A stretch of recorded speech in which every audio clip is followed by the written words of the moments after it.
Okay, here I am by Providence's newest attraction, which is the Edward Bannister statue. So this is actually from a new tour by the Providence Tour Company for which I work. So I don't know it quite as well by heart as I do the State House. So if I see any at all, stiff in my delivery, that's for that reason. I do have to look down at my notes occasionally, but I think I do know it pretty well by heart. But you can kind of see the notes poking out at the bottom of the screen. I'll try to keep them out of frame. So Edward Bannister was a very famous artist in 19th century Providence. He was African American, or to be more precise, he was originally African Canadian. He was born in New Brunswick in 1828. He enjoyed drawing from a very young age. By the time he was 14, both of his parents had died. He moves to Boston to find employment. He works at various menial jobs before applying to work as a barber at the hair salon of Christiana Carteau. She was a native Rhode Islander, born in North Kingstown, of mixed African and Narragansett Native American descent. Her ancestors had been enslaved people on a South County plantation before slavery ended in Rhode Island, and she moved to Boston to work as a wig maker and a hairdresser. Again, Edward became her employee. They fell in love and they were married in 1857. Bannister starts to take painting classes, but he has not yet really decided to make this his life work. That happens in 1867. He reads an article in the New York Herald that makes the very inflammatory statement: the Negro seems to have an appreciation for art while being manifestly unable to produce it. And so he decides to make this his full-time career to prove that African Americans have this ability. And so he and Christiana moved to Providence in 1870. She opens another salon, but he quits his job in order to focus on the art. Edward later says, "I would have made out very poorly if it had not been for her. My greatest successes have come through her, either through her criticisms of my pictures or the advice she would give me in the matter of placing them in public." And his studio is located in the Merchants Bank building that is just across the Providence River. His work starts to sell in 1876. He enters his painting Under the Oaks at the Philadelphia Centennial Competition.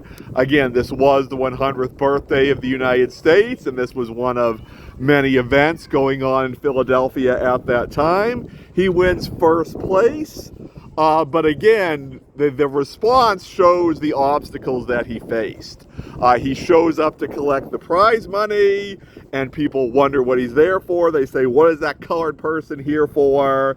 When he tries to get the attention of the person behind the desk, the man is exasperated and says, "What do you want?" And so Bannister has to say, "I have heard that Under the Oaks received a prize, and I am the one who painted the picture." That person did apologize, to his credit, but there's another set of obstacles that when the judges find out he is black, they try to take away the prize. But fortunately, his fellow artists come to his defense.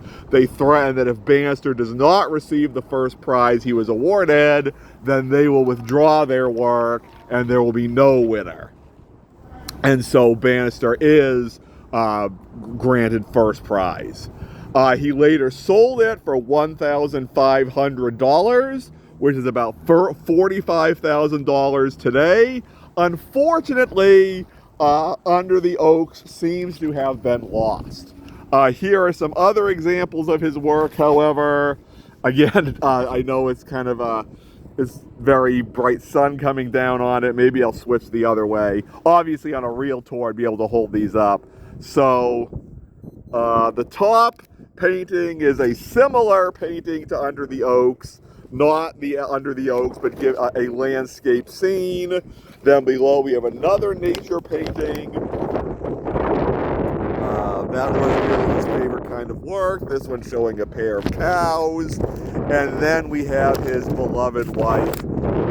Sorry, windy too. His beloved wife, Christiana. So yes, that was not as smooth as it could have been, but again, on a real tour with people, I just hold these up and the sun and the wind wouldn't really matter.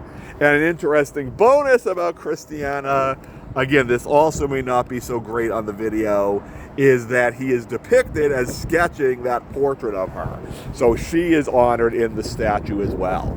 And this, as I said, is Providence's newest attraction, unveiled in the fall of 2023. So not even a year old yet. And it has become a place for people to sit down on the bench already. When I first arrived here, there was a few people on the bench, and I waited until they had gotten up. Among Bannister's other accomplishments is that he was connected with RISD in its early days. He was a founder of the Providence Art Club, and he is one of the art club artists who are depicted in silhouette within the art club building. Here's a reproduction of that. And again, I think the sun's a bit better from this angle, so you can again see his two nature works, among many that he painted, and his portrait of Christiana. All right. Whoops. All right, so that was part 2. I will now, my intention is to go on to the Nightingale Brown House. Again, I've chosen that one because it's certainly a historic house, similar to those owned by the PPS. And so that is where I will go for part 3. Okay. Ending recording.